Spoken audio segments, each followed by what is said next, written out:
ஒரு நாள் ஒரு 10-15 பள்ளிக்கூடத்து பிள்ளைங்க தேடிட்டு வந்தாங்க.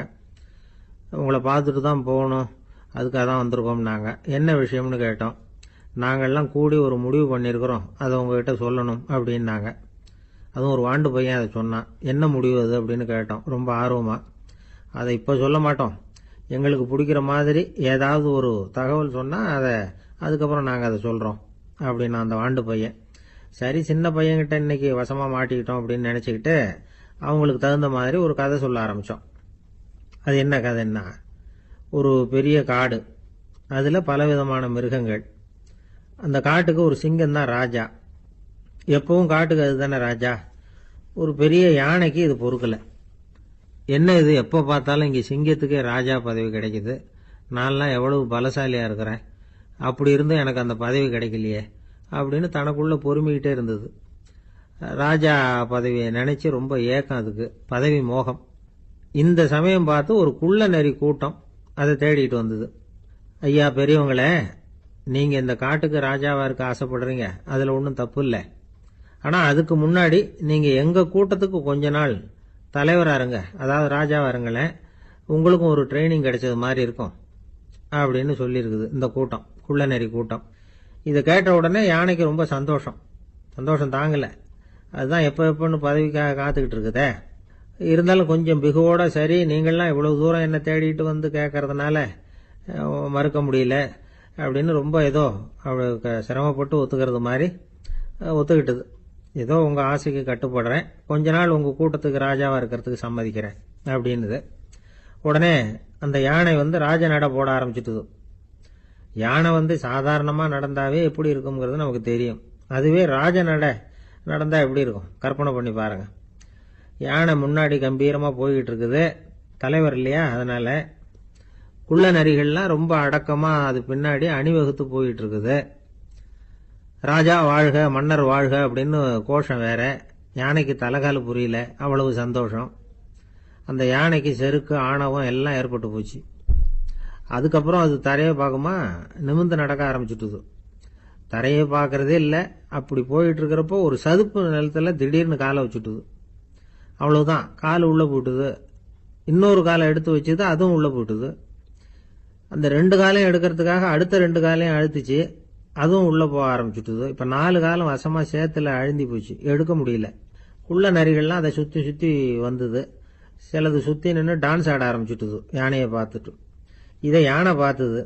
என்ன இது, தலைவர் நான் தவிச்சுக்கிட்டு இருக்கிறேன், தொண்டர்கள்லாம் சுற்றி நின்று வேடிக்கை பார்த்துக்கிட்டு இருக்கிறீங்க, டான்ஸ் ஆடுறீங்க அப்படின்னு கேட்டுதான். தொண்டர்களே, தலைவர் நான் தவிச்சுக்கிட்டு இருக்கிறது உங்களுக்கு தெரியலையா? இப்போ உடனே உங்கள் தலைவரை காப்பாற்ற வேண்டியது உங்கள் கடமை இல்லையா அப்படின்னு கத்துச்சான் அந்த யானை. குள்ள நரிகளில் ஒன்று முன்னாடி நின்று அந்த யானையை பார்த்து தான், தலைவரே எங்களுக்கு ரொம்ப நாளாக ஒரு ஆசை, அந்த ஆசையை நிறைவேற்றிக்கிறதுக்காகத்தான் உங்களை எங்கள் தலைவராக ஏற்றுக்கிறோம்னு சொன்னோம் அப்படின்னு தான். என்ன ஆசைன்னு கேட்டிருக்கு யானை. யானை கறி சாப்பிட்டு பார்க்கணுங்கிறது எங்களுக்கு ரொம்ப நாளாக ஆசை, அது இன்னைக்கு தான் நிறைவேற போகுது அப்படின்னு தான் அந்த நரி. இதை கேட்ட உடனே அந்த யானை அப்படியே மூர்ச்சி ஆயிட்டு தான். நரிகள்லாம் அது மேலே ஏறி குதற ஆரம்பிச்சுட்டு தான். பதவி மேலே இருந்த பேராசை அந்த பலசாலியான யானையையே மாட்டி விட்டுட்டுது பார்த்தீங்களா அப்படின்னு சொல்லி முடித்தோம் இந்த கதையை அந்த சின்ன பிள்ளைங்க கிட்ட. சரிங்க, இப்போ நாங்கள் உங்களை தேடி வந்த விஷயம் என்னங்கிறத சொல்லவா அப்படின்னா ஒரு வாண்டு பையன். சீக்கிரம் சொல்லு தம்பி, சஸ்பென்ஸ் தாங்கலை அப்படின்னோம். அவன் மெதுவா எங்களை பார்த்து சொல்றான், எங்களுக்கு கொஞ்ச நாள் நீங்க தலைவரா இருந்தா தேவலை அப்படின்னு. ஒரு பெரியவர்கிட்ட பேசிக்கிட்டு இருந்தேன். அவரு என்கிட்ட ஒரு கேள்வி கேட்டார். திருடர்கள் எத்தனை வகை தெரியுமா உனக்கு அப்படின்னார். இதுதான் அவர் கேட்ட கேள்வி. எதுக்காக என்ன பார்த்து அந்த கேள்வி கேட்டாரு தெரியல. இருந்தாலும் நான் அவருக்கு பதில் சொன்னேன். திருடர்கள்ல எத்தனையோ வகை உண்டுங்க. கார் திருடன், சைக்கிள் திருடன், முகமூடி திருடன், எப்படி சொல்லிட்டு போலாம். இருந்தாலும் என்னுடைய சிற்றறிவுக்கு எட்டின வரையில திருடர்களை 2 வகையா பிரிக்கலாம் அப்படின்னு நினைக்கிறேன். ஒன்னு ராத்திரியில திருடுற திருடன், இன்னொருத்தன் பகல்ல திருடுற திருடன். அதாவது பகல் திருடன், ராத்திரி திருடன் அப்படின்னு பெரியவர் சிரிச்சார். என்ன சிரிக்கிறீங்களா? என்ன, கள்வர்கள் 4 வகை அப்படின்னு ஆரம்பிச்சார். எப்படின்னு கேட்டேன். சாப்பாட்டுக்கு இல்லாம திருடுறாங்க பாருங்க, அது ஒரு வகையான். சாப்பாட்டுக்கு இருந்தும் திருடுறாங்க பாருங்க, அது ஒரு வகையான். இதை தவிர இன்னும் ஒரு 2 வகை திருட்டு உண்டு. அது என்னன்னா, ஆண்டவன் கிட்ட இருந்து நாம திருடுற திருட்டு, இன்னொன்னு என்னன்னா நம்ம கிட்ட இருந்து ஆண்டவன் திருடுற திருட்டு அப்படின்னாரு. எனக்கு ஒண்ணும் புரியல. என்ன சார் இது, ஆண்டவனையே வந்து திருடன்னு சொல்றீங்களே அப்படின்னு ஆச்சரியமா. ஆமாங்க, ஆண்டவனை வந்து கல்வன்னு சொல்றது இல்லையா? காஞ்சிபுரத்துக்கு பக்கத்துல திருக்கார்வனம் அப்படின்னு ஒரு ஊர் இருக்கு. அங்க உள்ள பெருமாளுக்கு வந்து கல்வர்னு தான் பேரு. அது மட்டும் இல்ல, திருமங்கையாழ்வார் தம்முடைய திரு நெடுந்தாண்டகத்துல கார்வனத்துள்ளாய் கல்வா அப்படின்னு தான் அழைக்கிறார் அப்படின்னு நிறைய உதாரணம்லாம் சொல்ல ஆரம்பிச்சார். அதுக்கப்புறம் அவர்கிட்ட பேசி நான் புரிஞ்சுக்கிட்ட விவரங்களை தான் இப்போ நான் இப்போ உங்ககிட்ட சொல்ல போறது. அதாவது அவர் சொன்ன முதல் வகை திருடர்கள் வந்து சாப்பாட்டுக்கு இல்லாம திருடுறவங்க. இவங்களை வந்து திருத்தி கொள்ளலாம். சாப்பாட்டுக்கு இருந்தும் பணம் சேர்க்கணுங்கிற ஆசையால பொய் கணக்கெல்லாம் எழுதுறாங்க பாருங்க, அவங்க தான் 2வது வகை. 3வது வகை திருட்டு தான் மிகப்பெரிய திருட்டு. இறைவனுக்கு சொந்தமானத நம்முடையதுன்னு நினைக்கிற திருட்டு. எது இறைவனுக்கு சொந்தமானது அப்படின்னா ஆத்மா. பகவானுக்கு சொந்தமான ஆத்மாவை நம்முடையதுன்னு நினைக்கிறது தான் அந்த மாபெரும் திருட்டு. இதுக்கு பேரு தான் ஆத்மாபகாரமா. சரி, இதுக்கு பரிகாரம் என்ன? எல்லாம் இறைவனுடையது, நமக்கு ஒண்ணும் இல்லை அப்படின்னு நினைக்கிறது தான் இதுக்கு பரிகாரம். இதெல்லாம் இருக்கட்டும். 4வது திருட்டு ஒண்ணு சொன்னோம்ல, ஆண்டவன் நம்ம கிட்ட இருந்து திருடுறது. அது எப்படி? ஆண்டவனை வந்து கல்வன்னு சொல்றாங்க, அது சரி. அவர் என்னத்தை திருடினார்? இப்போ இன்னொருத்தருக்கு சொந்தமான ஒன்னை எடுத்து வச்சுக்கிறது தான் கள்ளத்தனம். ஆனா ஆண்டவன் எடுத்துக்கிட்டோம்னா இருக்கிறது எல்லாமே அவனுக்கு சொந்தம். அப்படி இருக்கிறப்போ அவரை எப்படி கல்வன்னு சொல்றது? இது என்ன புரியாம இருக்குது அப்படின்னு சொல்லி பார்த்தா அதுக்கும் விளக்கம் சொல்றாங்க அவங்க. அதாவது ஆண்டவனுக்கு வந்து உருவமே கிடையாது, அருவமா இருக்கிறவன், அதாவது உருவம் இல்லாம இருக்கிறவன். அப்படி உள்ள பகவான் வந்து நம்மள மாதிரி உருவத்துல இருக்கிறான். நம்மள மாதிரியே கைய கால மூக்கெல்லாம் இருக்குது ஆண்டவனுக்கு. இந்த உருவம் நம்ம கிட்ட இருந்து திருடினது தானே. அவன் வந்து தன்னுடைய உண்மையான திருமேனியை வந்து நமக்கு காட்டாம, அதாவது தரிசனம் கொடுக்காம இருக்கிறது கள்ளத்தனம் தானே. அதனாலதான் இதுவும் ஒரு பெரிய திருட்டு, இருக்கிறதுலயே மிகப்பெரிய திருட்டு அப்படிங்கிறார். என்கிட்ட இருந்த பேசிக்கிட்டு இருந்தாரு, இந்த விஷயம்லாம் சொல்லிட்டு இருந்தாரு இந்த பெரியவர். அதாவது திருட்டை வந்து ஆன்மீக நோகத்துல அவர் பாக்குறார். நம்ம பார்வையில இதை விட அபூர்வமான திருட்டுலாம் இங்க உண்டு. அபூர்வமான திருடர்களும் உண்டு. ஒரு திருடன் சிறையிலிருந்து விடுதலையாகி வெளியில போனான். கொஞ்ச நாள்ல மறுபடியும் திரும்பி ஜெயிலுக்கு வந்துட்டான். அப்போ சிறை அதிகாரி அவனுக்கு வந்து அறிவுரை சொன்னாராம். ஏன்பா, இப்படி அடிக்கடி தப்பு பண்ணிவிட்டு ஜெயிலுக்கு வந்துடுறிய, உனக்கு சொந்த பந்தம் எதுவும் இல்லையா? உனக்கு அப்பா, அண்ணன், தம்பிகள் அவங்க கூட எல்லாம் சேர்ந்து வாழணுங்கிற ஆசை இல்லையா அப்படின்னு கேட்டிருக்காரு. அவங்களோட சேர்ந்து வாழணுங்கிற ஆசை எனக்கு நிறைய உண்டுங்க சார் அப்படின்னு அவன். அப்புறம் எதுக்கு இப்படி ஜெயிலுக்கு வந்துடுற அப்படின்னாராம் அவரு. அவங்க எல்லாருமே இங்கதானே சார் இருக்காங்க அப்படின்னு அவன். ஒரு ஊர்ல ஒரு கோயில் இருந்தது, ரொம்ப பழைய கோயில். உள்ள போறதுக்கே பயமா இருக்கும், எந்த நேரத்துல இடிஞ்சு விழுந்துருமோ அப்படிங்கிற பயம். அப்படி இருந்ததுனால யாரும் துணிஞ்சு சாமி கும்பிடுறதுக்கு அங்க போறதில்ல. கோயிலுக்கு வர்ற கூட்டம் கொஞ்சம் கொஞ்சமா குறைய ஆரம்பிச்சுட்டுது. கோயில் நிர்வாகிகள் எல்லாரும் கூடி உட்காந்து பேசினாங்க. என்ன பண்ணலாம்னு யோசனை பண்ணாங்க. எந்த இடம் மோசமா இருக்கோ அந்த இடத்த பழுது பார்த்தாங்க. அங்க எங்க வர்ணத்தை பூசி கொஞ்சம் அழகுபடுத்தி பார்த்தாங்க. ஏதோ இந்த ஊர்ல கோயில்னு ஒண்ணு இருக்கு, அது மக்களுக்கு தெரியணும் அப்படிங்கறதுக்காகத்தான் இப்படிலாம் பண்ணாங்க. இருந்தாலும் கோவில் இருக்கிற நிலைமை மக்களுக்கு தெரியும், அதனால அங்க வர்றது குறைச்சிக்கிட்டாங்க அவங்க. ஒரு கட்டத்துல யாருமே வர்றதில்ல, நிலைமை அந்த அளவுக்கு ஆயிட்டுது. மறுபடியும் கோவில் நிர்வாகிகள் கூட்டம் நடந்தது. இந்த கூட்டம் கூட கோயிலுக்கு உள்ள நடக்கல, இடிஞ்சு வந்துருவோங்கிற பயம். அதனால வெளியில தான் உட்காந்து கூட்டத்தை நடத்தினாங்க. ஏன்னா உள்ள போறதுக்கு அவங்களுக்கும் துணிச்சல் கிடையாது, எந்த நேரமும் விழுந்துரும் போல இருந்தது. அது வெளியே போறவங்க கூட வேகமா அந்த இடத்தை கடந்து போக ஆரம்பிச்சுட்டாங்க. கோவில் நிர்வாகிகள் வெளியில உட்கார்ந்து கூட்டம் போட்டாங்க இல்லையா, அந்த கூட்டத்துல 4 தீர்மானங்களை நிறைவேற்றினாங்க. அது என்ன 4 தீர்மானம்னா, முதல் தீர்மானம், இந்த கோவிலை இடிப்பது அப்படிங்கிற முடிவை இந்த கமிட்டி மிகவும் வருத்தத்துடன் ஏற்றுக்கொள்ளுகிறது அப்படின்னு நிறைவேற்றினாங்க. இதுக்கு பதிலா இன்னொரு கோவிலை உடனடியாக கட்டி முடிச்சுடணுங்கிறது 2வது தீர்மானம்.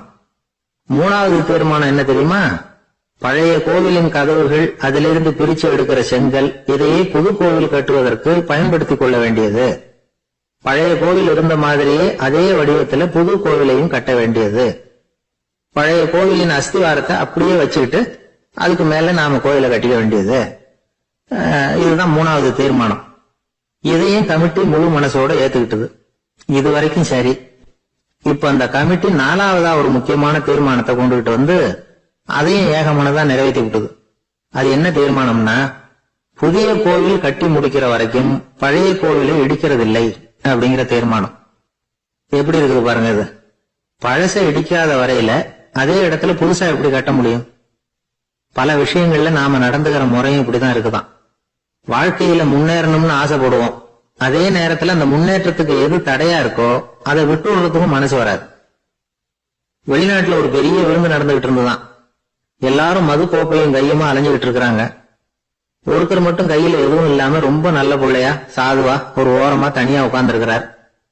அவர்கிட்ட நெருங்கி வாங்க மது சாப்பிடலாம் அப்படின்னு கூப்பிட்டாங்களாம். என்ன வற்புறுத்தாதீங்க, நான் என் மனசுக்குள்ள உறுதியா தீர்மானம் பண்ணிவிட்டேன் அப்படின்னாராம். என்ன தீர்மானம் பண்ணிருக்கீங்க அப்படின்னு கேட்டிருக்காங்க.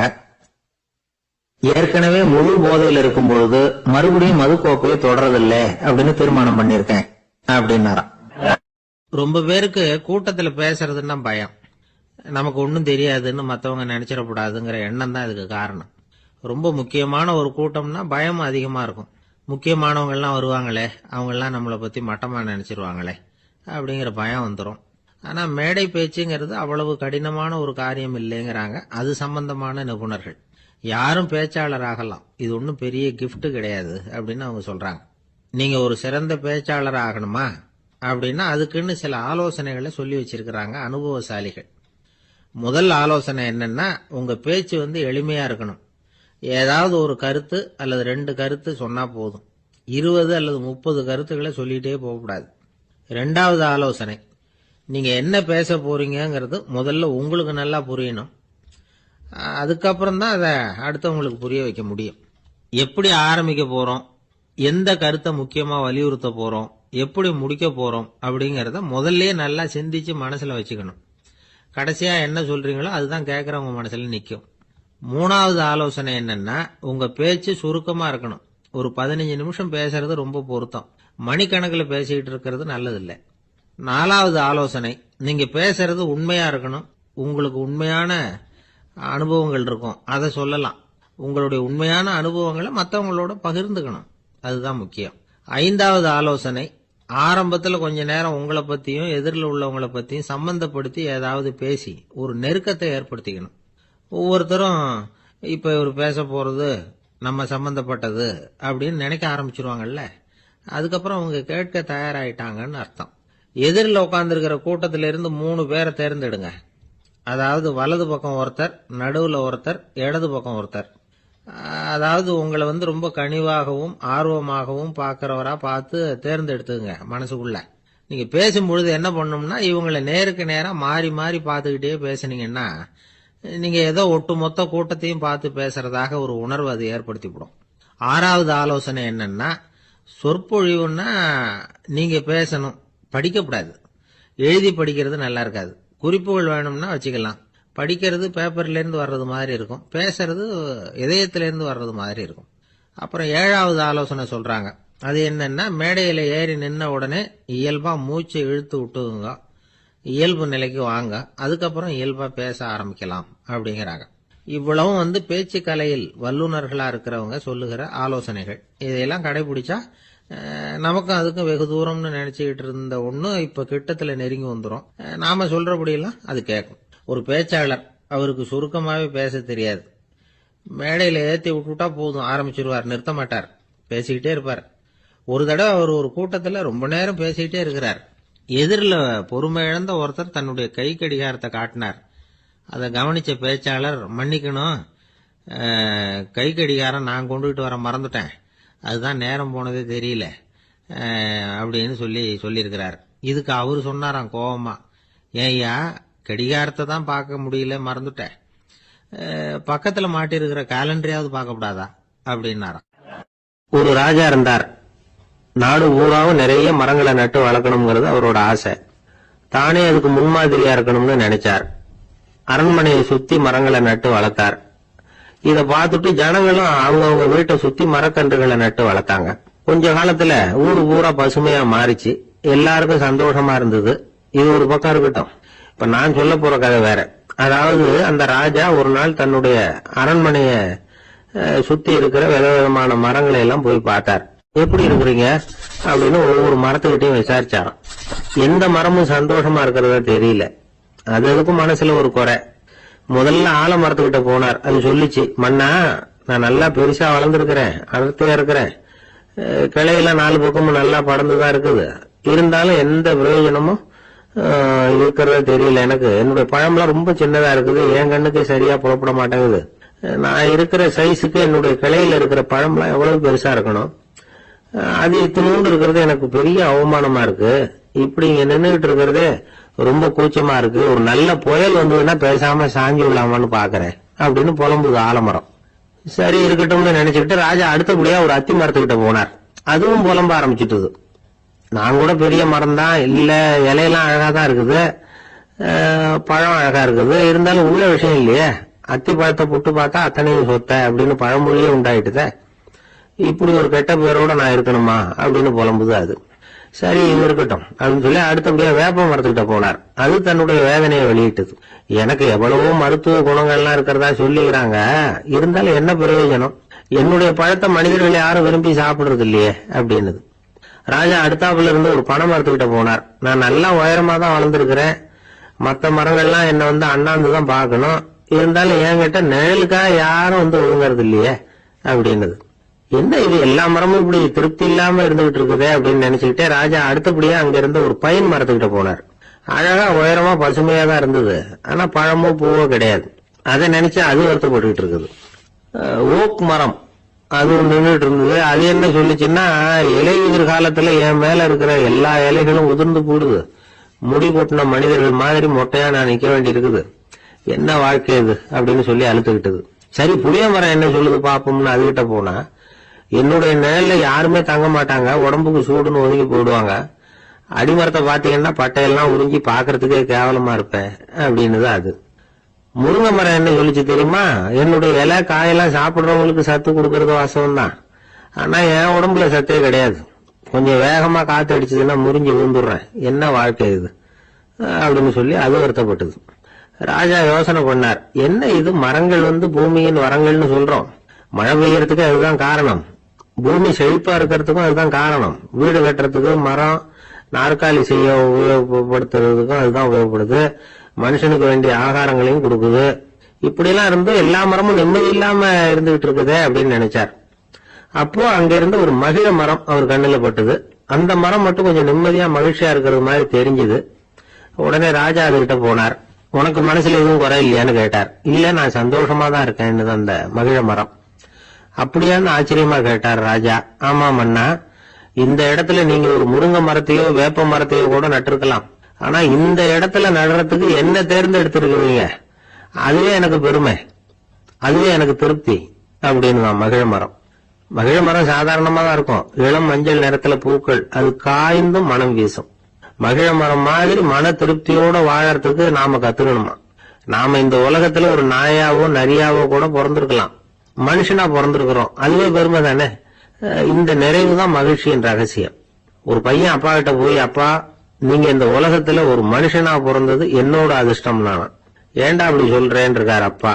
நீங்க ஒரு கரடியா பிறந்திருந்தா இந்நேரம் நானும் ஒரு கரடி குட்டியா தானே இருந்திருப்பேன் அப்படின்னு நானா பையன். அவர் ஒரு பெரிய குடும்பத்துல பிறந்தவர்.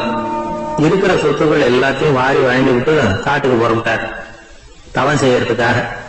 இருந்தது ஊராவும் கொடுத்துட்டார், இனிமே எதுவுமே இல்லை கொடுக்கறதுக்கு.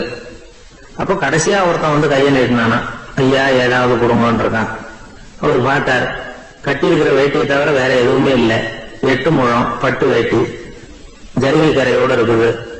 கடைசியா அதை தான் எடுத்துக்கிட்டு அவர் புறப்பட்டு இருக்கார். அவர் பார்த்தார், எதிரில் அவன் பரிதாபமா நின்றுட்டு இருக்கிறான். அந்த 8 முழ வேட்டி 2ஆ கிழிச்சார். 4 முழத்தை அவங்ககிட்ட கொடுத்தாரு, மீதி 4 முழத்தை தன்னோட இடுப்புல கட்டிட்டு அவர் காட்டுக்கு போயிட்டாரு. இவன் என்ன பண்ணான் தெரியுமா? கையில கிடைச்ச 4 முழத்தை எடுத்துக்கிட்டு கடை வீதிக்கு போனான். பழைய பட்டு வெட்டி ஜரிகை இதெல்லாம் விலைக்கு வாங்குற வணிகர் ஒருத்தர் இருக்கார். அவர்கிட்ட போனான். இதை விலைக்கு எடுத்துக்கிறீங்களா அப்படின்னு கேட்டிருக்கான். அவர் வாங்கி பார்த்திருக்காரு. ஆஹா, இது ரொம்ப அருமையான வேட்டி, விலை உயர்ந்த ஜரிகை, இது ஏது உனக்கு அப்படின்னு கேட்டாரான். அவன் நடந்தது சொல்லியிருக்கான். அப்படின்னா ஒண்ணு செய்ய, இந்த வேட்டியோட இன்னொரு பாதியையும் மெதுவா வாங்கிட்டு வந்துரு, உனக்கு நிறைய பணம் தர்றேன் அப்படின்னாரான் அந்த வணிகர். இவன் கொஞ்சம் யோசனை பண்ணி பார்த்தான். கொஞ்சம் இருங்கட்ட வந்து விடுறேன் அப்படின்னு சொல்லி இப்ப நேரா காட்டுக்கு போனான். அவர் எங்க இருக்காருன்னு தேடி கண்டுபிடிச்சான். அவரு ஒரு இடத்துல தவக்கோலத்துல இருக்கிறார். கட்டியிருந்த இடவேட்டியும் அவர் அறியாமல் நழுவி கீழே விழுந்து கிடக்குது. இவனுக்கு ரொம்ப வசதியா போச்சு. அவரை கேட்க வேண்டிய அவசியமே இல்லை. மெதுவா சத்தம் போடாம அடி மேல அடி வச்சு நெருங்கினான். அவர் கண்ணை மூடிக்கிட்டு அவர் பாட்டு நின்றுட்டு இருக்கிறார். இவன் மெதுவா போய் கீழே கிடந்த அந்த துணியை எடுத்துக்கிட்டு சத்தம் போடாம திரும்பி நடந்தான். ஒரு 2-3 அடி எடுத்து வச்சிருப்பான். அப்படி ஓட ஆரம்பிக்கிற சமயத்துல அவன் காலில் கீழே கிடந்த முள் ஒண்ணு நறுக்குன்னு கழிச்சு விட்டுது. வலி தாங்க முடியாம அம்மான்னு கத்திருக்கான். இந்த சத்தத்தினால கண்ணை மூடி நின்றுட்டு இருந்த அவரோட தவம் கலைஞ்சது. மெல்ல கண்ணை திறந்து பார்க்கிறார். தன் இடையில இருந்த வேட்டி அவன் கையில இருக்கு. இப்ப அவர் நினைக்கிறார். என்ன நினைக்கிறாருன்னா, இந்த வேட்டி மீது நான் வைத்த ஆசை அல்லவா அவனை திருடனாக ஆக்கி விட்டது அப்படின்னு நினைச்சா.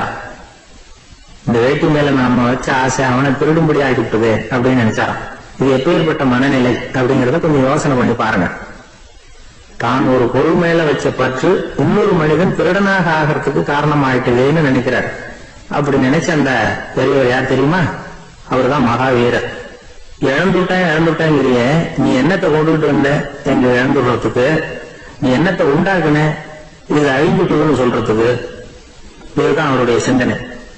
இன்றைக்கு நம்ம சிந்தனை எல்லாம் வேற மாதிரி இருக்குது. ஒருத்தன் நடுத்தெருவில் உட்காந்து அழுதுகிட்டு இருந்தான். அந்த வழியா வந்தவர் ஒருத்தர், ஏன்பா அழறேன்னு கேட்டாராம். 5 ரூபா சார், இந்த இடத்துல விழுந்துட்டு ரொம்ப நேரமா தேடுறேன், கிடைக்காது போல இருக்கு அப்படின்னு சொல்லிட்டு அழறான். எப்ப தொலைஞ்சதுன்னு கேட்டாராம் அவரு.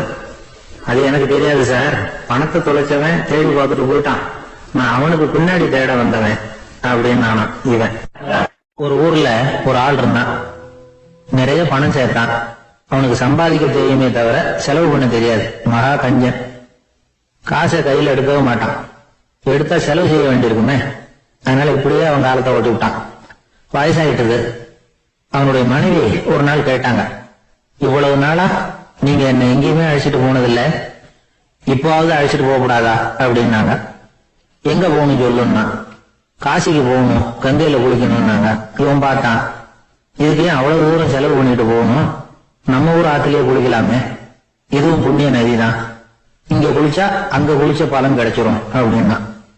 சரின்னு 2 பேரும் ஆத்தங்கரைக்கு போனாங்க. அன்னைக்கு ஏதோ விசேஷம், நிறைய கூட்டம், நிறைய பேர் குளிச்சுக்கிட்டு இருக்கிறாங்க. கரையில சில புரோகிதர்கள் நின்றுட்டு இருக்கிறாங்க. குளிக்கிறதுக்கு முந்தி அவங்க கிட்ட உட்கார்ந்தா ஏதோ மந்திரம்லாம் சொல்லுவாங்க, கொஞ்சம் காசு கொடுக்க வேண்டியிருக்கும். அதனால இவன் என்ன பண்ணா, ஆத்தங்கரையிலேயே கொஞ்சம் தூரம் போனான். ஊரை விட்டு தள்ளி வந்துட்டான். அங்க யாருமே இல்லை. அப்பாடான்னு சந்தோஷப்பட்டான். குளிக்கலாம்னு புறப்பட்டான். இந்த நேரம் கடவுள் பார்த்தார், இந்த கஞ்சனுக்கு ஏதாவது புத்தி போகட்டும் அப்படின்னு நினைச்சாரு. உடனே ஒரு புரோகிதர் மாதிரி உருவத்தை மாத்திக்கிட்டு அந்த ஆள் முன்னாடி வந்து நின்னார். அவனுக்கு அதிர்ச்சி. இங்க யாருமே இருக்க மாட்டாங்கன்னு நினைச்சா இங்கேயுமே ஒரு ஆள் வந்துட்டாரு, என்ன பண்றதுன்னு யோசனை பண்ணான். புரோகிதர் உருவத்தில் இருந்த கடவுள் சொன்னார், இத பாருங்க, இன்னைக்கு விசேஷ நாள், நீராடுறதுக்கு முன்னாடி சுயகல்பம் பண்ணிக்கிறது ரொம்ப நல்லது அப்படின்னார். என்கிட்ட பணம் எதுவும் இல்லையேன்னா, பரவாயில்ல அப்புறமா கொடுங்க வாங்கிறேன், ஆனா ஒண்ணு, எவ்வளவு கொடுப்பீங்கிறத மட்டும் இப்பவே சொல்லி கொடுங்க அப்படின்னார். இவன் ரொம்ப யோசனை பண்ணான். ஒரு 10 பைசா தரேன் அப்படின்னா. சரின்னு ஒத்துக்கிட்டு எல்லா கிரியைகளையும் அவர் செஞ்சார். அதுக்கப்புறம் கணவனும் மனைவியும் ஆத்துல குளிச்சாங்க. அவர் போயிட்டார். கொஞ்ச நாள் கழிச்சு அவன் வீட்டுக்கு வந்தார் கடனை வசூல் பண்றதுக்கு. வாசல்ல நின்றுட்டு இருந்த அவன் மனைவி இவரை பார்த்ததும் தயங்க ஆரம்பிச்சாங்க. அந்த அம்மா கிட்ட விஷயத்த சொன்னார். அந்த அம்மா ஓடி போய் உள்ள இருக்கிற தன்னுடைய கணவர்கிட்ட சொன்னாங்க. அவன் யோசனை பண்ணான், இப்ப வெளியில போனா அவனுக்கு 10 காசு கொடுக்க வேண்டியிருக்கும், அதனால எனக்கு காய்ச்சல்னு அந்த ஆளுகிட்ட சொல்லிவிடு, இன்னொரு சந்தர்ப்பத்துல என்ன வந்து பார்க்க சொல்லு அப்படின்னா. அந்த அம்மா போய் சொன்னாங்க. அப்படிங்களா, அப்படின்னா அவரை நான் உடனே போய் பார்க்கணுமே அப்படின்னு உள்ள நுழைய ஆரம்பிச்சார். அவங்க மறுபடியும் இருங்க வரேன்னு சொல்லிட்டு விடுற ஒரு விஷயத்த சொன்னாங்க. இது எதுடா வம்பா போச்சு அப்படின்னு பார்த்தான். மனைவி கிட்டத்துல கூப்பிட்டான். இந்த பாரு, ஜன்னி கண்டு நான் இறந்து போட்டதா சொல்லிவிடு அப்படின்னா சொன்னாங்க. புரோகிதர் பார்த்தார். அப்படின்னா ஒரு வழியா இருந்து அவருடைய இறுதி சடங்குகளையும் நானே முடிச்சுட்டு போயிடுறேன் அப்படின்னா.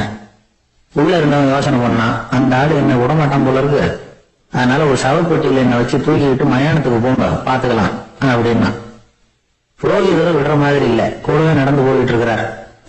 அங்க இறக்கி சடங்குகளை முடிச்சுட்டு தீ வைக்கிற நேரம் பொட்டுக்குள்ள இருந்த நம்மால அலறி அடிச்சுட்டு வெளியில ஓடி வந்தான். புரோகிதர் உருவத்தில் இருந்த கடவுள் சிரிச்சார், தன்னுடைய சுய உருவத்தை காட்டினார். அதுக்கப்புறம் அவனை கூப்பிட்டு, இத பார்ப்பா, ஏன் இப்படி அல்லாடுற, ஏதாவது வர வேணும்னா கேள்வித்தாரேன் அப்படின்னார். அவன் யோசனை பண்ணான். பகவானே, ஒரே ஒரு வரம் தான் உங்ககிட்ட கேட்கணும்னா என்ன வேணும் கேளுன்னார். அந்த 10 பைசா தட்சணையை தள்ளுபடி பண்ணா போதும் அப்படின்னா. கடவுளும் சரின்னு சொல்லிட்டு போயிட்டார். இப்படி ஒரு கதையை சுவாமி சிவானந்தர் சொல்லியிருக்கிறார். செல்வந்தர்கள் பல பேர் இப்படித்தான் இருக்கிறாங்க. தாங்களும் அனுபவிக்க மாட்டாங்க, அடுத்தவங்களுக்கும் கொடுக்க மாட்டாங்க. இது மாதிரியான கஞ்சர்களுக்கு இந்த உலகம் இல்லை, அந்த உலகம் இல்லைங்கிறார் அவர். இந்த கதையில கடவுள் கடன் வசூலுக்கு வந்தது மாதிரி நம்ம ஊர் ஆள் ஒருத்தன் இன்னொருத்தர்கிட்ட 10 பைசா கடன் கொடுத்துட்டான். திருப்பி வாங்கறதுக்கு நடையா நடக்கிறான். கடைசியா கேட்டான், நீ எப்பதான் கடனை திருப்பி தர போற, அதை முடிவா சொல்லணும்னா. வர்ற வியாழக்கிழமை கண்டிப்பா கொடுத்துருவேன் அப்படின்னானு அவன். அன்னைக்கு நான் ஊர்ல இருக்க மாட்டேன் அப்படின்னு இவன். அதனால என்ன, நானும் தான் அன்னைக்கு ஊர்ல இருக்க மாட்டேன் அப்படின்னு. ஒரு சிகை அலங்கார கூடம், ரொம்ப சுறுசுறுப்பா எல்லாரும் வேலை செஞ்சுட்டு இருக்கிறாங்க. முடி வெட்டிக்க வந்திருக்கிறவங்க நிறைய பேர், எல்லாரும் வரிசையா உட்காந்துருக்கிறாங்க. அந்த சமயத்துல திடீர்னு கதவை திறந்துகிட்டு ஒருத்தர் உள்ள வர்றாரு. அவரு ஒரு பெரிய மனிதர். அவரும் முடி வெட்டிக்கிறதுக்காக தான் உள்ள வந்திருக்கிறாரு. அவரை பார்த்த உடனே அங்க வரிசையில உட்காந்துருந்தவங்க எல்லாரும் எழுந்திரிச்சு அவர்கிட்ட வந்துட்டாங்க. அவரை சுத்தி நின்றுட்டாங்க. எப்படி இருக்கிறீங்க, நல்லா இருக்கீங்களா அப்படின்னு விசாரிக்க ஆரம்பிச்சுட்டாங்க. எல்லாம் முடிஞ்சதும் வந்தவர் கேட்டாரு, வரிசையில கடைசியா இருக்கிறவர் யார் அப்படின்னு கேட்டாரு. ஏன்னு கேட்டாங்க. நான் அதுக்கு அடுத்தபடியா உட்காரணும், அதுக்காக தான் கேட்கிறேன் அப்படின்னாரு. உடனே அங்க இருந்தவங்க எல்லாம் என்ன சொன்னாங்க தெரியுமா, நீங்க வரிசையில காத்திருக்க கூடாது, நீங்க அரசாங்கத்தின் தலைவர், உங்களுக்கு நேரம் முக்கியம், அதனால நீங்க முன்னாடி போங்க அப்படின்னு சொன்னாங்க. ஆனா அது அவர் கேட்கல. தோழர்களே, உங்களுடைய கருத்துக்கு ரொம்ப நன்றி. எல்லாரும் வரிசையா தான் வரணும், அதுதான் முறை. வரிசையில வரணுங்கிற நடைமுறையை நானும் பின்பற்ற விரும்புறேன். நாம எல்லாரும் சமமானவர்கள் அப்படின்னார். இப்படி சொல்லிவிட்டு வரிசையில கடைசியா இருந்த ஒரு நாற்காலியில போய் உட்கார்ந்துட்டார். தன் சட்டை பையில இருந்த ஒரு செய்தித்தாளை எடுத்தார், படிக்க ஆரம்பிச்சிட்டார். ஆனா அங்க இருந்தவங்களால இதை பார்த்துக்கிட்டு சும்மா இருக்க முடியல. ஒருத்தர் எழுந்திரிச்சு வந்தார். ஐயா, இப்ப என்னுடைய முறை வந்திருக்குது, நான் தான் போக வேண்டிய முறை. உங்களை இங்க காத்திருக்க வைக்கிறத விட ஒரு 5 ஆண்டுகளுக்கு கூட நான் முடிவெட்டிக்காம இருந்துட முடியும் அப்படின்னார். அவர் மறுபடியும் சொன்னார், ஐயா, நீங்க வரிசை முறையை தாண்டி போக விருப்பப்படல, சரி, ஆனா என்னுடைய முறையை மாத்தி கொடுக்கறதுக்கு எனக்கு முழு உரிமை இருக்குது. இதுக்கு பதிலா உங்களுடைய கடைசி இடத்தை நான் எடுத்துக்கிறேன், இதை நீங்க மறுக்க முடியாதுன்னார். அங்க இருந்த மற்றவங்களும் இதை ஒரு மனசா வற்புறுத்த ஆரம்பிச்சுட்டாங்க. அந்த பெரிய மனிதர் பார்த்தார், சரின்னு கடைசியா ஒத்துக்கிட்டார். அவர் யார் தெரியுமா, அவர் தான் மாவீரர் லெனின். ரஷ்யாவில கிரெம்ளின் சிகை அலங்கார கூடத்துலதான் இது நடந்தது. எல்லாரும் இந்நாட்டு மன்னர்கள்னு வாயளவுல பேசுறதுல என்ன பிரயோஜனம், நாம எல்லாரும் சமங்கிறத நடைமுறையில கடைபிடிச்சு காட்டினவங்க கொஞ்சம் பேர் தான். அவங்கள ஒருத்தர் தான் லெனின். வரிசையில நின்று வர்றதுங்கிறது ஒரு சிறந்த பண்பு, உயர்ந்த பண்பு. இன்னைக்கு பல இடங்கள்ல அது நமக்கு தேவைப்படுது. ஒரு ரேஷன் கடைவாசல், கடை திறக்கிறதுக்கு முன்னாடி எல்லாரும் வரிசையில நின்றுட்டாங்க. கடைசியா வந்த ஒருத்தர் கியூல முன்னாடி போறதுக்கு முயற்சி பண்றாரு. ஏற்கனவே நின்றுட்டு இருக்கிறவங்க அவரை முன்னாடி போறதுக்கு விட மாட்டேங்கிறாங்க. கடைசியா போய் இல்லையா அப்படின்னு எல்லாரும் கத்துறாங்க. அதான் அவர் காதுல வாங்கல, முண்டி அடிச்சுட்டு முன்னாடி போறதுக்கே முயற்சி பண்ணிட்டு இருக்கிறார். எல்லாரும் சேர்ந்து அவரை வலுக்கட்டாயமா இழுத்து கொண்டாந்து பின்னாடி கொண்டு போய் நிறுத்திவிட்டாங்க. நிறுத்திவிட்டு சொன்னாங்க, இத பாருப்பா, நாங்க இருக்கிற வரைக்கும் நீங்க முன்னாடி போய் எதையும் வாங்க முடியாது, தெரிஞ்சுக்கோ அப்படின்னாங்க. இப்போ அந்த ஆளு சொன்னாராம், நான் இங்க பின்னாடி நிக்கிற வரைக்கும் நீங்களும் எதுவும் வாங்க முடியாது அப்படின்னாராம். ஏன்னு கேட்டிருக்கிறாங்க. நான் தான் அந்த கடையை திறக்க வேண்டிய ஆள் அப்படின்னா. எனக்கு ஒரு உதவி செய்யணும் அப்படின்னு நம்மளை பார்த்து ஒருத்தர் கேட்கிறாருன்னு வச்சுங்களேன், உடனே நாம அவரை பார்த்து என்ன உதவின்னு கேட்போம். இதுதான் சராசரி மனிதர்களின் இயல்பு. ஆனா ஒருத்தர் எனக்கு ஒரு உதவி செய்யணும் அப்படின்னு கேட்ட உடனே என்ன உதவின்னு கூட கேட்காம சரி செய்கிறேன் அப்படின்னு ஒத்துக்கிறது இருக்கு பாருங்க, அது கொஞ்சம் அபூர்வம். அந்த காலத்தில் ஒருத்தர் இருந்தார். அவர் எப்படி தெரியுமா? உதவி கேட்குறவங்க நல்லவங்களா கெட்டவங்களா அப்படின்னு கூட பார்க்கல, தனக்கு நன்மையா தீமையா அப்படின்னு கூட பார்க்கல, உதவி செய்கிறேன்னு புறப்பட்டுட்டார். அவர் யார் தெரியுமா? அவர் தான் நல சக்கரவர்த்தி.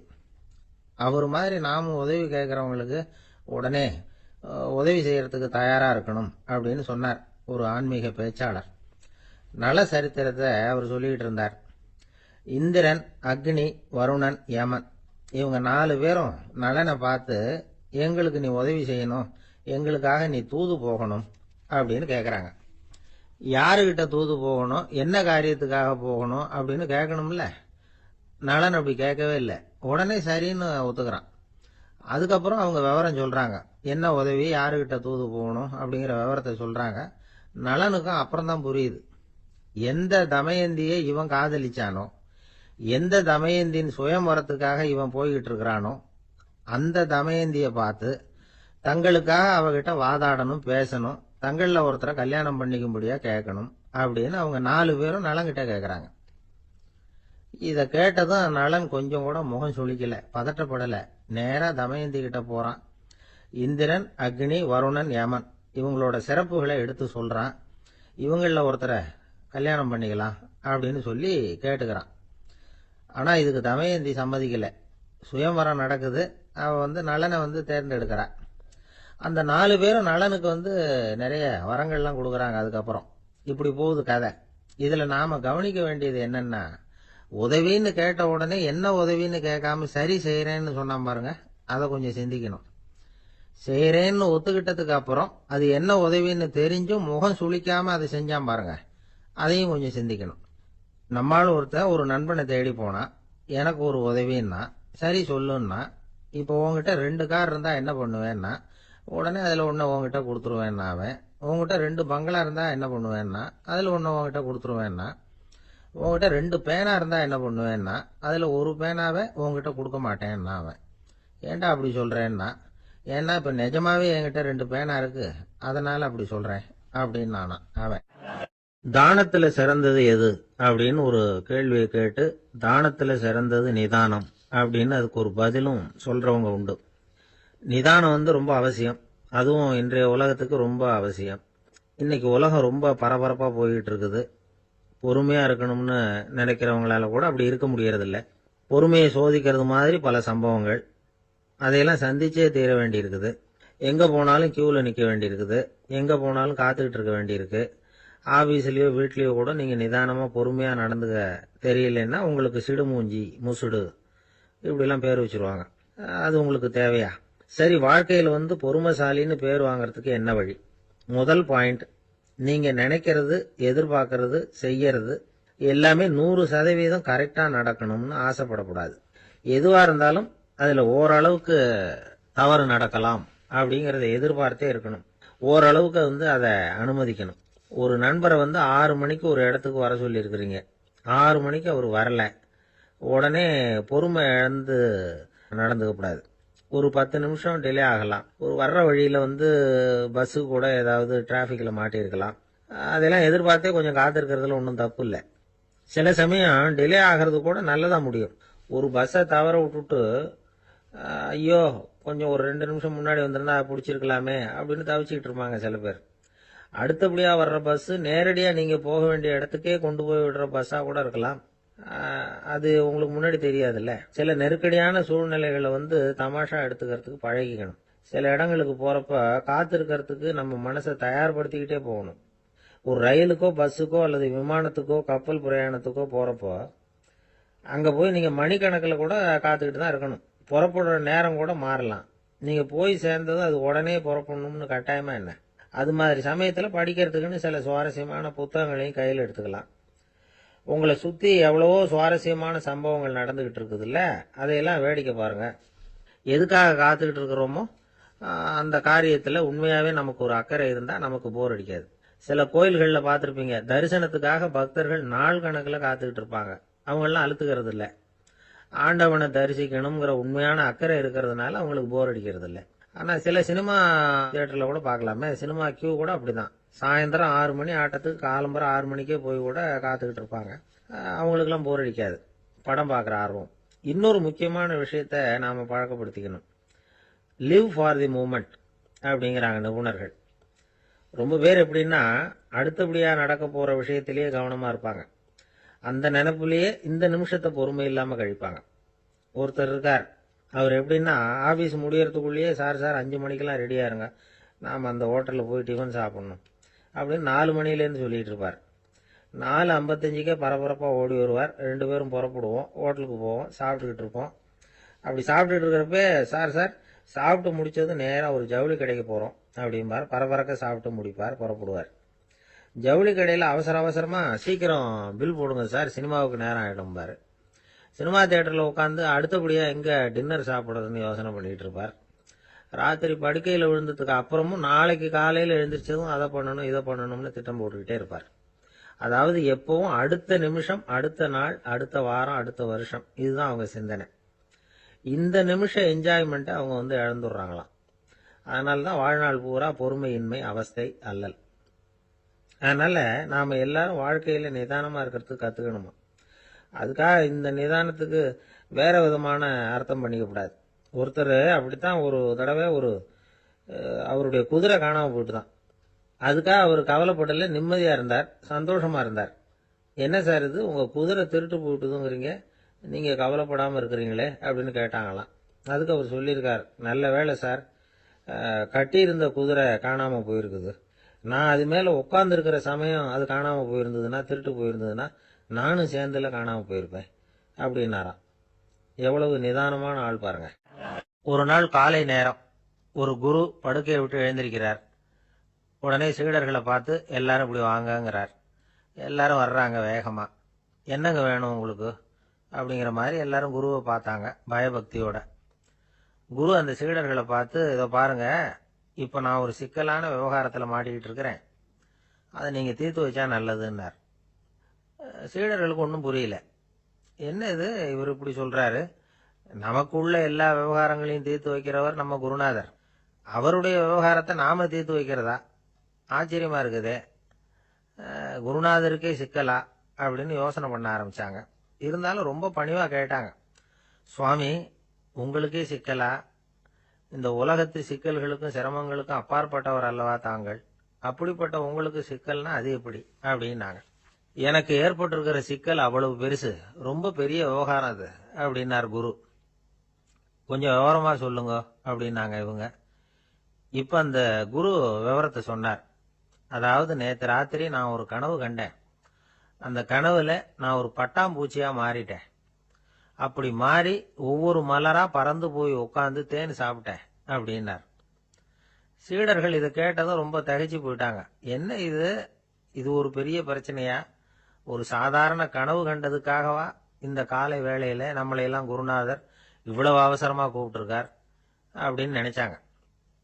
இருந்தாலும் கேட்டாங்க, இதுல என்ன சிக்கல் சுவாமி, கனவுங்கிறது எல்லாருக்கும் வரத்தானே செய்யும் அப்படின்னார் ஒரு சீடர். சீடர்களே, பிரச்சனை அது இல்லை. நான் இன்னைக்கு காலையில கண்ணு முழிச்சு பார்த்தப்போ நான் நானாக மறுபடியும் மாறிட்டேங்கிறத தெரிஞ்சுக்கிட்டேன். இதுல சிக்கல் என்னன்னா, இப்ப அந்த பட்டாம்பூச்சி தான் நானா ஆயிட்டதாக கனவு கண்டுகிட்டு இருக்கா அப்படிங்கிறது தான். ஒரு மனுஷன் பட்டாம்பூச்சி ஆகிறதாக கனவு காண முடியுங்கிறப்போ அந்த பட்டாம்பூச்சியும் மனுஷனா ஆகிறதாக கனவு காண முடியும் இல்லையா. இப்ப எனக்கு யதார்த்த நிலை தெரியணும், எது நிஜம்னு தெரியணும். நேத்து ராத்திரி நான் கண்டது கனவா, அல்லது இது பட்டாம்பூச்சி கண்டுகிட்டு இருக்கிற கனவா? இதுதான் குரு கேட்ட கேள்வி. இதை கேட்டதும் சீடர்கள் ரொம்ப குழம்பி போயிட்டாங்க. சுவாமி, இதுவரைக்கும் நாங்க தூங்குறப்ப பாக்குறது கனவுன்னும் மூழ்கிட்டு இருக்கிறப்ப பாக்குறது நனவுன்னு நம்பிட்டு இருக்கிறோம். இப்ப எங்களை ரொம்ப குழப்பிட்டீங்க, இதுக்கு பதில் சொல்ல எங்களுக்கு சக்தி இல்லை அப்படின்னு சொல்லிவிட்டாங்களாம். அதுக்கப்புறம் அந்த குரு சொன்னாராம், நினைவு தான் முக்கியமான அம்சம். முடிவு கட்டம்னா பகலின் நினைவுகளை விட இரவின் கனவுகளே ரொம்ப உண்மை. ஒருத்தன் தூங்க போனா தூங்கிக்கிட்டே இருந்தா அவன் காணும் கனவு பொய்ங்கிறத அவன் உணர மாட்டான். ஒவ்வொரு கனவும் காணும் பொழுது அது ரொம்ப உண்மையா தான் தெரியுது. ஒரு கனவு கூட உண்மை இல்லைன்னு கனவுல தோன்றுவதே இல்லை அப்படின்னார் குரு. அகில வாழ்வு அத்தனையும் சொற்பனம் கண்டாய் அப்படிங்கிறார் தாயுமானவர். ஆகையினால நம்ம கனவுலேருந்து நாம என்னைக்கு முழிச்சுக்க போறோம் அப்படிங்கிறது தான் ஒரு முக்கியமான கேள்வி. ஒருத்தர் வந்தார், காலில் கட்டோட வந்தார். என்னங்க காலில் கட்டுன்னு. சார், நேற்று ராத்திரி தூக்கத்துல எங்க வீட்டு கூரையில ஏணியை சாத்தி வச்சு இறங்கினப்போ வழுக்கி விழுந்து காலை உடைச்சுக்கிட்டேன்னார். உங்க வீட்டுல தான் ஏணியே கிடையாது சார் அப்படின்னு. உண்மைதான் சார், நான் கீழே விழுந்து முழிச்சுக்கிட்டதுக்கு அப்புறம் தானே ஏணி இல்லைங்கிறது எனக்கு ஞாபகம் வந்தது அப்படின்னார். எனக்கு அதிர்ஷ்டமே இல்லை சார் அப்படின்னார் ஒருத்தர். ஏன் அப்படி சொல்றீங்கன்னு கேட்டோம். வியாபாரம் பண்ணலாம்னு ஒரு கடை வச்சேன். வேண்டிய போட்டவங்க கூட என் கடையில் வந்து எதுவும் வாங்க மாட்டேங்கிறான். எல்லாரும் அடுத்த கடைக்கு தான் போறான் அப்படின்னு சொல்லி ரொம்ப அழுத்துக்கிட்டார். இதுக்கு போய் அதிர்ஷ்டம் இல்லைன்னு சொல்லாதீங்க. வாடிக்கையாளர்களை வந்து கவர்றது எப்படிங்கிறது உங்களுக்கு தெரியல, அதுதான் குறை அப்படின்னும். சார், உங்களுக்கு தெரிஞ்ச அந்த ரகசியத்தை எனக்கும் கொஞ்சம் சொல்லி கொடுங்களேன் அப்படின்னார். சரி, உங்க காதை இப்படி கொடுங்க அப்படின்னு சொல்லி அது சம்பந்தமா பெரிய வல்லுநர்கள் சொல்லி இருக்கிற கருத்துக்களை அவர்கிட்ட சொல்ல ஆரம்பிச்சோம். அதாவது இந்த வாடிக்கையாளர்களை கவர்றதுக்கு வல்லுநர்கள் பல ஆலோசனைகளை ஏற்கனவே சொல்லி வச்சிருக்கிறாங்க. அது சம்பந்தமா அனுபவப்பட்டவங்க, அதை தெரிஞ்சு வச்சுக்கணும். அதாவது கடை வச்சிருக்கிறவங்க எல்லாரும் இதை கொஞ்சம் காதுல வாங்கி வச்சுக்கணும். எதை இப்ப சொல்ல போறத. எப்பவும் பணத்தை சம்பாதிக்கிறதுலயே குறியா இருக்கக்கூடாதான். அதை விட முக்கியமா நீங்க சம்பாதிக்க வேண்டியது வாடிக்கையாளர்களுடைய மன நிறைவு. வர்றவங்க திருப்தியோட போகணும், அது முக்கியம். அதுல கவனமா இருக்கணும். கடைக்கு வர்ற ஒருத்தர் ஏதாவது ஒரு குறை சொல்றாருன்னு வச்சுக்கோங்க, அதை வந்து அலட்சியப்படுத்தக்கூடாது. ரொம்ப அக்கறையோட அதை காது கொடுத்து கேட்கணும். அப்படியா சார், அதை நான் அவசியம் கவனிக்கிறேன் அப்படின்னு சொல்லணும். ஒருத்தர் வரார், சார் நேத்திக்கு உங்க கடையில இதை நான் வாங்கிட்டு போனேன், வீட்டில் இது வேணான்னு சொல்லிவிட்டாங்க, திருப்பி கொடுக்கறதுக்காக தான் வந்திருக்கிறேன் அப்படின்னு சொல்லி திருப்பி கொடுக்குறார். உடனே நீங்க வந்து முகம் சுளிக்க கூடாது, எரிச்சல் படக்கூடாது. வழக்கம் போல நிதானமா முகம் அலர்ச்சியோட அது திருப்பி வாங்கிக்கணும். இவ்வளவு ரூபாய்க்கு சாமான் வாங்கினா இந்த ஸ்பூன் அன்பளிப்பு, இப்படி ஏதாவது கொடுக்கலாம். பண்டிகை காலங்கள்லேயும் பொருள்கள் வாங்குறவங்களுக்கு இப்படி ஏதாவது பொருத்தமா ஒரு அன்பளிப்பு கொடுக்கலாம்.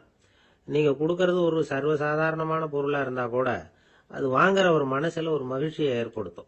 எதுவும் உங்களால கொடுக்க முடியலன்னா உங்க முகம் நிறைஞ்ச சிரிப்பையாவது கொடுங்க, அது போதும். உங்க கடையில் இல்லாத ஒரு பொருளை வாடிக்கையாளர் வந்து கேட்கிறார், உடனே இல்லைன்னு முகத்தில் அடிச்சது மாதிரி சொல்லிடக்கூடாது.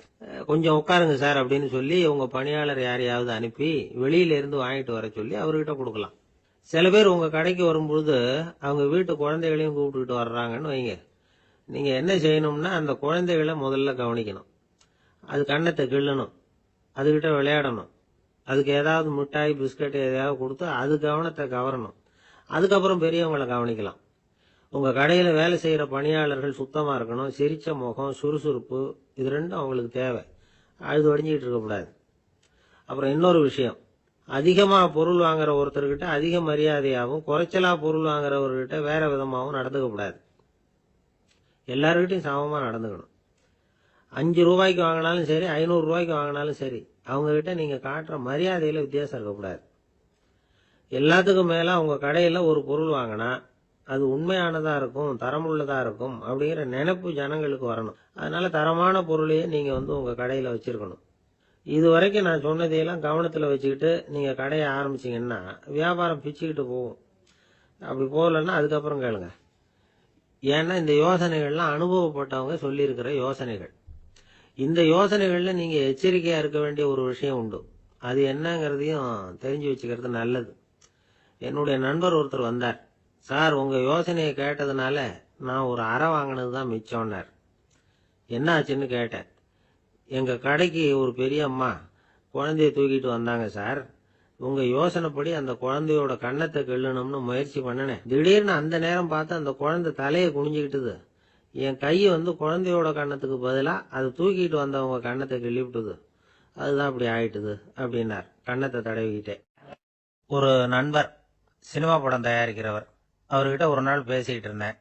அது எப்படி சார், நீங்க எடுக்கிற எந்த படமும் கையை கடிக்காத அளவுக்கு எடுத்துடுறீங்களே, அது எப்படின்னு கேட்டேன். அது ஒன்றும் பெரிய விஷயம் இல்லை சார். பெண்களுக்குன்னு சில உருக்கமான காட்சிகள், இளைஞர்களுக்குன்னு சில நடனங்கள், அடிதடி காட்சிகள், அப்புறம் வயசானவங்களுக்குன்னு சில ஆன்மீக காட்சிகள், சின்ன பிள்ளைங்களுக்கு சிரிப்பு, இப்படி எல்லாமும் சேர்த்து நான் படம் எடுக்கிறேன்.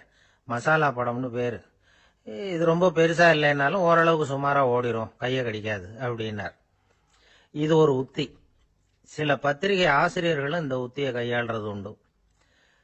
இந்த உத்திக்கு பார்னம் உத்தி அப்படின்னு பேரு. பார்னம் எஃபெக்ட் அப்படின்னு சொல்லுவாங்க.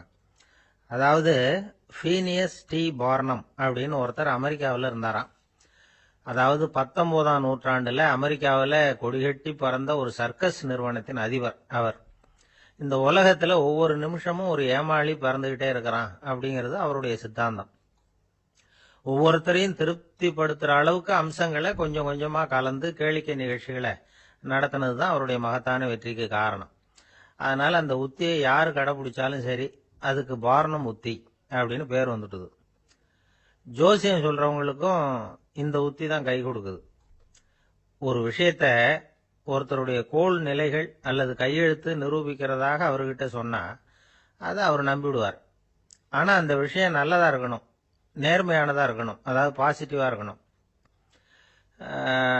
8ஆம் இடத்துல குரு, 9ஆம் இடத்துல சனி, நீங்க ஒரு பெரிய மேதை தான் அப்படின்னு சொல்லுவாங்க. கேட்கறவங்களுக்கு அதை மறுக்கிறதுக்கு மனசு வராது.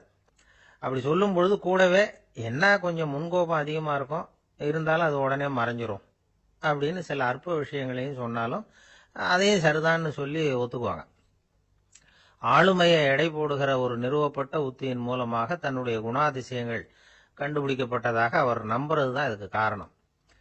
இந்த மாசம் பணத்தட்டுப்பாடு கொஞ்சம் இருக்கும், உடம்புல ஏதாவது கொஞ்சம் அசௌகரியம் இருக்கும், வீட்டுக்குள்ள லேசா மனஸ்தாபம் வரலாம், இது மாதிரி பொதுப்படையா சிலதை சொன்னாலே போதும், மக்களை நம்ப வச்சுடலாம். இதெல்லாம் நமக்கு மட்டும்தான் ஏற்படுது அப்படின்னு சொல்லி அவங்க நினைக்கிறது தான் காரணம். இதுதான் பார்னம் உத்திங்கிறது. மனிதர்கள் பாராட்டுகளை விரும்புறதும் விமர்சனங்களை வெறுக்கிறதும் பார்னம் உத்தியின் அடுத்த கூறு. அதனால ஒருத்தருக்கு ஜோசியம் சொன்னாலும் சரி, அவருடைய ஆளுமையை மதிப்பிடுறதாக இருந்தாலும் சரி, அவரை புகழற மாதிரி இருந்தாலும் சரி, அப்படி இருந்தாதான் அது சரியா இருக்கும். சாதகமான விஷயங்களை அதிகமாகவும் பாதகமான விஷயங்களை நாசூக்காவும் சொன்னா மக்கள் அதை நம்பிடுவாங்க. ஒருத்தரை கருமின்னு சொன்னா ஏத்துக்க மாட்டார். அதையே கொஞ்சம் மாத்தி நீங்க கொஞ்சம் சிக்கனமான ஆசாமி அப்படின்னு சொன்னா நீங்க சொல்றது சரிதான் சார் அப்படிம்பார். நீங்க பெரிய செலவாளி தான், இருந்தாலும் நல்ல விஷயங்களுக்கு தான் செலவழிப்பீங்க அப்படின்னு சொல்லணும். இப்படி இந்த பார்னம் உத்தியை கடைபிடிச்சு இன்னைக்கு வெற்றிகரமா காலம் தள்ளுறவங்க நிறைய பேர் இருக்கிறாங்க. இந்த உலகத்துல ஒவ்வொரு நிமிஷமும் ஒரு ஏமாளி பறந்துகிட்டே இருக்கிறான் அப்படிங்கிறது தான் ஃபீனியஸ் பார்னம் அவர்களுடைய நம்பிக்கை. அதை விட அடுத்தவங்களை ஏமாளியா நினைக்கிற மனுஷர்கள் தான் இன்னைக்கு உலகத்துல ரொம்ப அதிகம். ஒருத்தர் தன்னுடைய மேல் அதிகாரிகிட்ட போய், ஐயா ஒரு நாள் லீவு வேணும், என் தங்கச்சிக்கு கல்யாணம் அப்படின்னார். அவரு பார்த்தார், ஒரு 10 நிமிஷம் வெளியில இருங்கன்னார். 10 நிமிஷம் கழிச்சு கூப்பிட்டார், இத பாருங்க, நீங்க சொல்றது பொய். இப்போ உங்க தங்கச்சிக்கு போன் பண்ணேன், அவங்க தனக்கு 2 வருஷத்துக்கு முன்னாடியே கல்யாணம் ஆயிட்டதாக சொல்றாங்க அப்படின்னார். உடனே இவரு சொன்னார், சார் இப்போ நீங்க சொல்றதும் பொய்யாதான் இருக்கணும், ஏன்னா நிஜமா எனக்கு ஒரு தங்கச்சியே கிடையாது அப்படின்னார். கப்பல் கடல்ல போயிட்டு இருக்கு, புயல் சூறாவளி, அலையெல்லாம் பெருசு பெருசா ரொம்ப உயரமா உண்டாகுது. கடுமையான காற்றிலேயும் வேகமான அலைகள்லேயும் சிக்கி அந்த கப்பல் தடுமாறுது. திசை மாறி போச்சு, எந்த பக்கம் போயிட்டு இருக்கிறோம்னே தெரியல. அந்த கப்பலை செலுத்திக்கிட்டு இருந்த மாலுமி ரொம்ப சாமர்த்தியமா செயல்பட்டார். தன்னுடைய அறிவாற்றலையும் திறமையையும் முழுமையா பயன்படுத்தினார். அந்த கப்பலை கட்டுப்படுத்தினார். மெதுவா அந்த சூறாவளியிலிருந்து கப்பலை காப்பாத்தி கரைக்கு கொண்டுட்டு சேர்த்துட்டார். மாலுமின்னு ஒருத்தர் இருந்ததுனால அந்த மரக்கலம் காப்பாற்றப்பட்டது. மாலுமின்னு ஒருத்தர் இல்லைன்னு வச்சுக்குங்க, அந்த கப்பலோட கதி என்னவா இருக்கும் யோசிச்சு பாருங்க. ஒரு கோபக்காரனுடைய நிலைமையும் அப்படித்தானா. கோபக்காரன்கிறவன் ஒரு மாலுமி இல்லாத மரக்கலம் அப்படிங்கிறார் நபிகள் நாயகம். கொந்தளிக்கிற கடல்ல கொடுமையான அலைகளின் உச்சியில அல்லல் படுகிற மரக்கலத்தை விட மோசமானது கோபக்காரனின் நிலைமை அப்படிங்கிறது அவருடைய கருத்து. அது மாதிரி இதுன்னு சொல்லல, அதை விட மோசம் இது அப்படிங்கிறார். ஏன் தெரியுமா? ஒரு கப்பல் கடல்ல தடுமாறினா அதை சரிப்படுத்த மாலுமி இருக்கிறார். அவர் தன்னுடைய சாமர்த்தியத்தினால அதை கட்டுப்படுத்தி சரியான வழிக்கு கொண்டுட்டு வந்துருவார். ஆனா கோபக்காரனுடைய நிலைமை அப்படி இல்லை அப்படிங்கிறார் நபிகள் நாயகம். மனித மனம் ஒரு மரக்கலம், அறிவு அதுல இருக்கிற மாலுமி.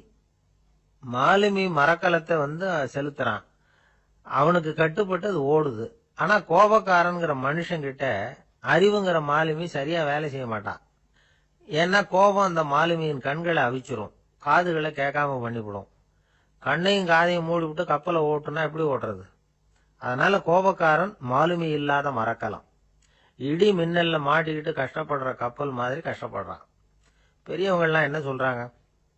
உனக்கு கெடுதல் பண்ணவனுக்கும் நீ நன்மையை செய், எவருடைய விருப்பு வெறுப்பையும் பொருட்படுத்தாதே. பரம எதிரிக்கும் நீ நன்மை செய்ய ஆரம்பிச்சா உன்னுடைய தூய நிலையை பார்த்துட்டு அவனும் உனக்கு நெருக்கமான நண்பனா ஆயிடுவான். இதுதான் பெரியவங்க நமக்கு சொல்லி இருக்கிறது. புனித குர்ஆன் சொல்றது என்ன? தீமையை நன்மையை கொண்டே நீர் தடுத்து கொள்ளும் அப்படின்னு சொல்லப்பட்டிருக்கு. அதுல இன்னா செய்தாரை ஒருத்தல் அவர் நாண நன்னயம் செய்து விடல் அப்படிங்கிறார் திருவள்ளுவர். செல்வந்தர் ஒருத்தர்கிட்ட ஒரு சிறுவன் ஆடு மேய்ச்சிக்கிட்டு இருந்தானா. பெரியவர் அவனை கூப்பிட்டு, நீ நேரா போய் ஒரு ஆட்டுல உள்ள ரொம்ப நல்ல பகுதி எதுவோ அதை எடுத்துட்டு வா அப்படின்னாராம். இவன் போனான். ஒரு ஆட்டு உடம்புல இருந்த நாக்கு, இருதயம், இது ரெண்டையும் எடுத்துட்டு கொடுத்தானான். பெரியவர் வாங்கி பார்த்தார். அதுக்கப்புறம் இப்ப நீ போய் இன்னொரு ஆட்டுல இருக்கிற ரொம்ப கெட்ட பகுதி எதுவோ அதை எடுத்துட்டு வா அப்படின்னாராம். இவன் போய் எடுத்துட்டு வந்தான். அவன் கையில இருந்தது மறுபடியும் அதே மாதிரி நாக்கு, இருதயம், இது ரெண்டும் தான். என்னது இப்பவும் அதையே கொண்டுட்டு வந்திருக்கிற அப்படின்னாராம் பெரியவர். இவன் சொன்னானா, ஒரு உடம்புல உள்ள ரொம்ப நல்ல பொருளும் இதுதான், ரொம்ப கெட்ட பொருளும் இதுதான் அப்படின்னானா. இளம் வயசுல இப்படி பதில் சொன்னவர் தான் பேரறிஞர் லுக்மானுல் ஹக்கீம் அவர்கள். கோபப்படாம இருந்தா இது ரெண்டும் நல்லா வேலை செய்யும், கோபப்பட்டா இது ரெண்டும் மோசமா வேலை செய்யும். அதை புரிஞ்சுக்கிறதுக்காகத்தான் இன்னைக்கு இந்த தகவல். கோபம் வந்துட்டா நாம என்ன செய்யறோங்கிறது நமக்கே தெரியாது. ஒருத்தர் டாக்டர் கிட்ட போனார் அவசரமா. டாக்டர், எனக்கு இப்ப கடுமையான கோப வெறி, எனக்கு கண்ணு மண்ணு ஒன்னும் புரியல, உடனடியாக அதை கட்டுப்படுத்தணும், உடனே இதுக்கு ஏதாவது ஒரு மாத்திரை கொடுங்க ப்ளீஸ் அப்படின்னார். அந்த டாக்டரும் உடனே ஒரு மாத்திரையை கொடுத்து, இதை உடனே போடுங்க, நான் தண்ணி கொண்டுட்டு வரேன்னு உள்ள போனார். தண்ணியோட திரும்பி வந்தார். இவரு சொன்னார், டாக்டர், நீங்க கொடுத்த மாத்திரை ரொம்ப பெருசா இருந்தது, இருந்தாலும் கஷ்டப்பட்டு முழுங்கிட்டேன்னார். டாக்டர் சந்தேகத்தோட மேசையை பாக்குறார்.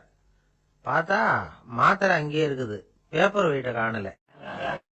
சில பேர் ஆளை பார்த்தா 60 வயசு மாதிரி தோணும், உண்மையான வயசு என்னன்னு பார்த்தா 40 அல்லது 45. சில பேரை பார்க்கறதுக்கு 45 மாதிரி தெரியும், உண்மையிலேயே 65 தாண்டி இருப்பாங்க. ஒரு மனிதனுக்கு 2 வகையான வயது உண்டுங்கிறார் ஓஷோ. அதாவது உடம்புக்குன்னு ஒரு வயசு, மனசுக்குன்னு ஒரு வயசு. முதல் உலக மகாயுத்தம் நடந்தது இல்லையா, அது முடிஞ்சதுக்கு அப்புறம் முதல் தடவையா மனிதனின் மூளை வளர்ச்சியை பத்தி மனநல வைத்தியர்கள் ஒரு கணக்கெடுப்பு சோதனை நடத்தினாங்களாம். அது வரைக்கும் மனிதனுக்கு 2 வகையான வயது உண்டுன்னு யாரும் சிந்திச்சதே இல்லையா. அந்த உலக மகாயுத்தம் முடிஞ்சதுக்கு அப்புறம் மனிதனுடைய சராசரி மனதின் வயதை கணக்கிட்டு பார்க்கும் பொழுது அவங்களுக்குலாம் ரொம்ப அதிர்ச்சியா இருந்துதான். ஏன்னா அது ரொம்ப பின்தங்கிய நிலையில இருந்திருக்கு, வளர்ச்சி அடையாத நிலையில இருந்திருக்கு. அவங்க கண்டுபிடிச்ச பிரகாரம் அப்போ மனசோட சராசரி வயசு என்ன தெரியுமா? 14. அப்படின்னா பாத்துங்க, உடல் ரீதியா ஒருத்தரோட வயசு 70 கூட இருக்கலாம், ஆனா மனசோட வயசு 14 தான். இதுக்கு நேர்மாறா அமைஞ்சு போச்சுன்னு வச்சுங்க. அதாவது ஒருத்தருக்கு உண்மையிலேயே 14 வயசு, அதாவது உடலோட வயசு 14, அவரோட மனசின் வயசு 70ன்னு வச்சுக்கோங்க. இப்படி அமைஞ்சுட்டுதுன்னா அவர் சீக்கிரம் ஞானத்தன்மை அடைஞ்சிருவார் அப்படின்னு அர்த்தம். இப்ப நமக்கெல்லாம் உடம்போட வயசு மனசோட வயசு ரெண்டும் ஒன்னா இருந்துட்டா அதுவே போதும், அதுவே பெரிய விஷயம். இப்ப எமர்சன் கிட்ட போய் ஒருத்தர் கேட்டாராம், உங்க வயசு என்ன அப்படின்னு. அவர் உடனே பதில் சொல்லியிருக்கார், 360 வருஷம் அப்படின்னாராம். கேட்டவர் குழம்பி போயிட்டார். அவர் என்ன சொல்றாரு, 360 வயசா? என்ன நம்ம காதல தான் சரியா விழலையா? எமர்சன் எப்பவும் உண்மையை பேசுற ஒரு சிறந்த அறிவாளி, அவர் இப்படிலாம் பொய் சொல்ல மாட்டாரே அப்படின்னு ஒரு யோசனை பண்ணிட்டே அவர் மறுபடியும் அவர் கிட்ட போனாராம். ஐயா, நீங்க சொன்னது சரியா என் காதல விழல, அதனால மறுபடியும் கேட்கிறேன், உங்க வயசு என்ன அப்படின்னாராம். எமர்சன் மறுபடியும் சொல்லியிருக்கிறார், 360 வருஷம்னு. வந்தவருக்கு உண்மையிலேயே அதிர்ச்சியா போட்டுது. அதுக்கப்புறம் மெதுவா ஆரம்பிச்சாராம், ஐயா, நீங்க சொல்றதை என்னால ஏத்துக்க முடியாது. எப்படி பார்த்தாலும் இப்போ உங்களுக்கு வயசு ஒரு 60க்கு மேல இருக்காதுன்னு நினைக்கிறேன். அப்படின்னாராம். நீங்கள் சொல்கிறது சரிதான், அது என் உடம்போட வயசுன்னாராம் எமர்சன். அப்படின்னா ஏற்கனவே நீங்கள் சொன்னது அப்படின்னு கேட்டிருக்காரு, அது என் மனசோட வயசு அப்படின்னாராம். நம்மளை பொறுத்த வரைக்கும் அறிவு தூசு படிஞ்சிருக்கு, அது மாதிரியே அன்பும் மாசுபட்டிருக்கு. இது ரெண்டையும் சுத்தம் பண்ண வேண்டியிருக்குது. அப்போ தான் நாம் சரியான வயசில் வாழ முடியும். ஒரு ஆசாமி இருக்கிறார், அவருக்கு உடம்போட வயசு அதிகம், மனசோட வயசு ரொம்ப குறைச்சல், குழந்தை மாதிரி. அவர் ஒரு ஆஸ்பத்திரியில் படுத்திருக்கிறார். நர்சம்மா எல்லாருக்கும் மருந்து கொடுத்துட்டு போகிறாங்க. கொஞ்ச நேரம் கழித்து திரும்பி வந்தாங்க. அப்போ இவர் அந்த அம்மாவை கூப்பிட்டு சொல்கிறார், இதை பாருங்கள் சிஸ்டர், நீங்கள் எல்லாருக்கும் சின்ன சின்ன மாத்திரையாக கொடுத்துட்டு எனக்கு மட்டும் நீளமான மாத்திரையாக கொடுத்துட்டீங்க. முழுங்கிறதுக்கு ரொம்ப கஷ்டமாக போச்சு. இனிமேல் எனக்கும் சின்ன மாத்திரையாக கொடுங்க சிஸ்டர் அப்படின்னாராம். அந்த அம்மா உடனே அதிர்ச்சி ஆகி தலையில் அடிச்சுக்கிட்டாங்களாம். நான் கஷ்டப்பட்டு மாத்திரையை முழுங்கினதுக்கு நீங்கள் ஏமா தலையில் தட்டிக்கிறீங்க அப்படின்னு கேட்டிருக்காரு இவர். இதுக்கு அவங்க சொல்லியிருக்கிறாங்க, நான் உங்களுக்கு கொடுத்துட்டு போனது மாத்திரை இல்லைங்க, அது தெர்மாமீட்டர் அப்படின்னாங்களாம். நாட்டில் நல்லவங்க ஒருத்தர் 2 பேர் இருக்கிறதுனால தாங்க மழையே பெய்யுது அப்படின்னு சொல்கிறது உண்டு. நல்லார் ஒருவர் உளரேல் அவர் பொருட்டு எல்லாருக்கும் பெய்யும் மழை. சில சமயம் ரொம்ப பேர் திடீர்னு நல்லவங்களா ஆகிடுவாங்க போல இருக்கு. அதனால தான் விடாமல் பேய் மழையாக கொட்டி தீர்த்து விடுது. எல்லாரும் நல்லவங்களாயிட்டா உலகமே தாங்காது போல இருக்கே. அப்பப்போ ஒருத்தர் 2 பேர் நல்லவங்களாகணும், அப்போ தான் சீராக மழை பெய்யும். மாதத்துக்கு 3 பேர் நல்லவங்களானா மாதம் மும்மாரி பொழியும். இதெல்லாம் வேடிக்கை பேச்சு. இப்போ இதெல்லாம் ஒரு பக்கம் இருக்கட்டும், இப்போ விஷயத்துக்கு வருவோம். ஒரு கும்பலில் நல்லவன் யார் அப்படிங்கிறத எப்படி கண்டுபிடிக்கிறது? இதுக்கு ஒரு வேடிக்கை கதை உண்டு. என்னுடைய நண்பர் ஒருத்தருக்கு அவங்க பாட்டியம்மா சொன்ன கதையா இது. அது என்ன கதைன்னா, ஒரு ஊரில் ஒரு சமயம் பலமான மழை பெய்ய ஆரம்பிச்சுட்டு தான். இடி மின்னல் ரொம்ப கடுமையாக இருந்திருக்குது. ஆரம்பித்த மழை வர வர கடுமையாகிட்டு இருக்குதே தவிர நிற்கிற பாடா தெரியல. ஊர் ஜனங்கள்லாம் பார்த்தாங்க. இதுக்கு மேலேயும் வீட்டுக்குள்ளே இருந்தால் ஆபத்துங்கிறத புரிஞ்சுக்கிட்டாங்க. ஏன்னா வீடெல்லாம் இடிஞ்சு விழுந்துருமோங்கிற பயம்.